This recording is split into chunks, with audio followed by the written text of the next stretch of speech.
Welcome back. We will again cover two topics today, and the first one will be about jumping enemies. And the second one, we are gonna explore and maybe talk into more detail about the locomotion system of Holoception, because as you all know, it's one of the key features of the game, and that's what also make it so unique, and also one of the main reasons the game is born is that third-person, first-person perspective. So we're gonna go in more into details about that. So jumping in a physics-based environment is not always the easiest task to accomplish. As you can see on those multiple trials and multiple iterations, in the beginning it was very difficult to have jumping enemies work in a correct way when it has to be physics-based, because many things can actually go very, very wrong. And the main part is that not only the navigation system has basically to work with jumping elements, you also then need to trigger the forces and the velocities and all of that in the correct way that the enemies don't behave the way as you currently see in the video. And it took us quite a few iterations and a few ideas to make it work in a way which felt natural, but at the same time very consistent and didn't introduce too many bugs. At the same time, we didn't want that the enemies are completely perfect, so that when they jump up, they can be interrupted, for example, by the player, and you can grab them and throw them away. But that introduced actually the next bug, which you can currently see here. When you throw them away, they then reappear where you started to throw them, because we have multiple parts of how the enemy is composed, with the physical part, the animation part, all of those different systems, and then parts of the system weren't updated correctly and tried to go back where they were previously, and then everything exploded. Holoception locomotion system, certainly one of the most complex aspects we currently have in the game, because we didn't just want to have a third-person locomotion, we also then later on added first-person, and that introduced quite a few challenges, especially also on the Quest. So one of the main challenges was how to manage the camera, because as soon as you're in third person in VR, how do you make the camera follow the character without getting motion sick? It should avoid to have any kind of acceleration, because that's the worst thing that can happen to make you motion sick. And what happens, because also when you fully move in the room space, the puppet also move in his virtual room space. So what do you do then? Does the camera adapt to the puppet? Does it stay at a fixed point? Where do you do that? One of the interesting aspects on the locomotion system is actually that it's multiple virtual locomotion systems applied one on top of each other. Because in normal VR games, you just have basically your play space, your two hands, and the head position. But in third person, you actually need to extrapolate those things multiple times. Because as Dennis can tell you in more detail, basically when you have the puppet, he needs to basically adapt what you as a player does in third-person perspective, but you cannot just replicate, because you only have limited information from the inputs of the hands and the head, so you have to basically guesstimate the rest of the body position, how it works. Yeah, one of the main challenges is to basically update in real time all the references. Basically the one from you as a player, so your hands and head position, and extrapolate from that where is going to be your chest, how do you orient yourself, and basically adapt that on your little puppet character. But the thing is that the puppet can look in another way than when you're looking. So what do you do then? How do you handle the camera system? How do you make it move in a way that it doesn't make you motion sick? So there are many ways you can move around in Holoception. There is basically a strafe mode where you can just walk sideways or backwards. There is a directional mode where basically the puppet will always move forward, but it will go in the direction you're moving. So here in that case, the camera should not follow the puppet and look at it, otherwise you get motion sick instantly. So there are multiple ways the camera should handle that, and here you can see how. So here you can see the visual debugging tool we added, because working and debugging a locomotion system in VR is quite a pain. So as soon as you can visualize what is happening in real time, it helps a lot. So here you can see there are multiple references which needed to be updated in real time, both in third person and first person, and they need to smoothly update from one state to another. And of course, where you are in your play space in real time and what the puppet does in the same time, many things can go wrong, because it always needs to feel natural to do what you expect it to do. The puppet sometimes doesn't look where you're looking. So we need to map all those references in real time, adapt them in a smooth way. And that was one of the main challenges. And right, normally you have one play space, like you have your play space of your VR headset plus the head position and the two hands position. In first-person games. In first-person games. But here, because it's third person and because you can switch between two, we needed to create multiple virtual play spaces. And maybe can you go into more detail how those play spaces work and why we needed to have more than just the default one, as most games have? One of the main reasons is that the puppet is fully physics-based, because if basically an enemy hits you and the puppet falls, if you were in first person, that cannot happen, because how would you fall on the floor as your physics-based body would do without getting motion sick? Mm-hmm. But here, if the body falls, then the reference of the puppet needs to be different from your real references, so that you don't get motion sick, and it basically adapt in real time.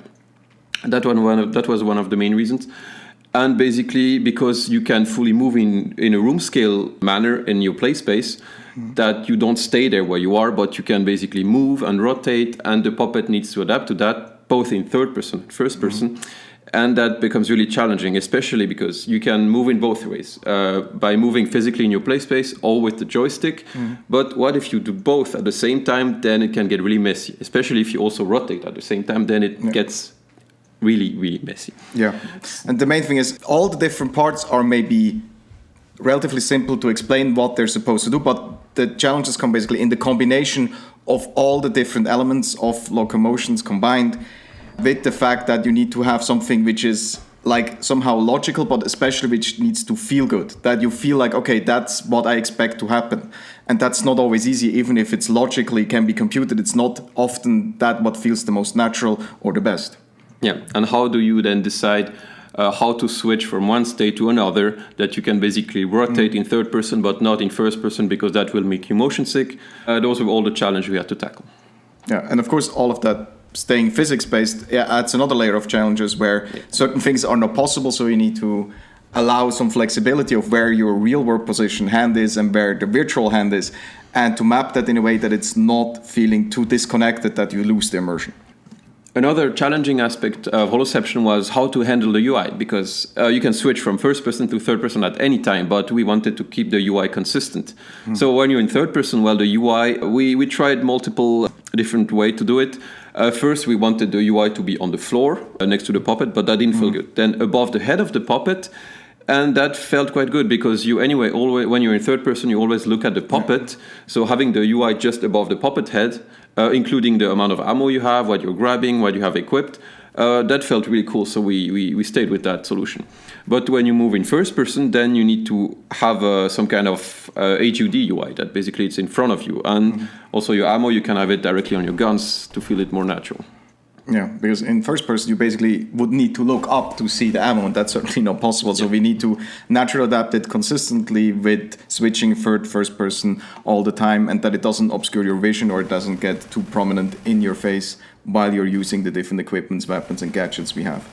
Here you can see it was a little small experiment of a physics-based thing you could do. We wanted to experiment with a platform that moves, some kind of elevator. The challenge here was it still needs to be fully physics-based, that the puppet basically behaves correctly. We cannot just move it in a kinematic way, otherwise it will completely glitch out. Yeah, and especially the locomotion system we currently have in the PC early access version is not anymore the same as we have here, because we had to rework it to going for the Quest to make it a little bit more performant, but especially to make the first person a little bit smoother, more consistent, and that allowed us then now to have more physics-based environments interacting with the player in a more consistent way without it glitching out or creating any problems anymore. So here you can see another little experiment, was to basically see what happens with the locomotion system when you are on a moving platform or a rotating platform. And of course, many things can go wrong, because you need to move from a global space to a local space and still keep it fully physics-based. And that's not an easy task, especially in game engines, because it's not made to be local, but mostly global. And in the last part, you can see a small, tiny little glimpse of what we're currently working on. It's not a mime simulator, but it's actually a first iteration of something like potentially climbing, maybe, or dragging yourself or something like that. And here you can see basically something that was a bug, but I guess we will keep it as a feature.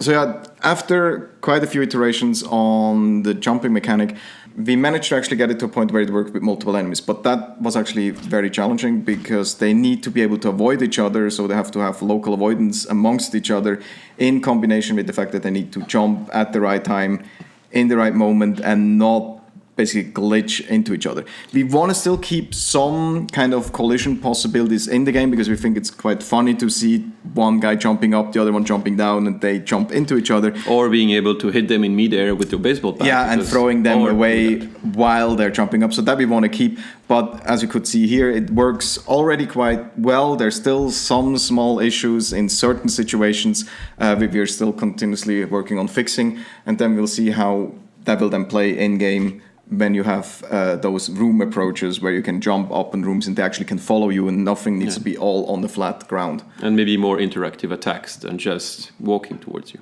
I hope you enjoyed the deeper look into the locomotion system. It was certainly more technical than the other topics we covered, but we still hope you appreciated it. Yeah, but we thought it was maybe a good thing to show you what's happening a little bit in the backstage of the game, and especially visually with that debugging tool we implemented to see actually what's happening in real time for both you as a player and in the puppet in a real game to make that locomotion system possible. So we hope you enjoyed it and see you next time. Until next time. I will talk about how the... No. You will talk about, not me? Okay, yes. You want to talk alone? Okay, talk. No, fuck. Hello and welcome back. Oh, you want to talk? Okay, go ahead. No.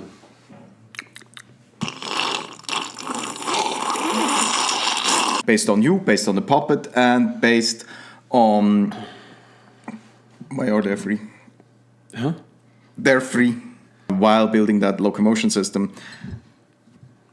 And I guess Dennis hopes that we will see you guys next time. The locomotion. Wait, I wasn't ready. Okay.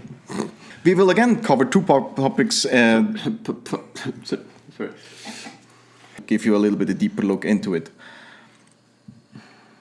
You don't think so? Yes, I think so. This game. Yeah, don't oversell it. And the second one, we're going to mainly talk about the locomotion system of Holoception, which is one of the main aspect, and it's basically how it was born. What? I'm sorry. What did you do? What did you do? I want to see this.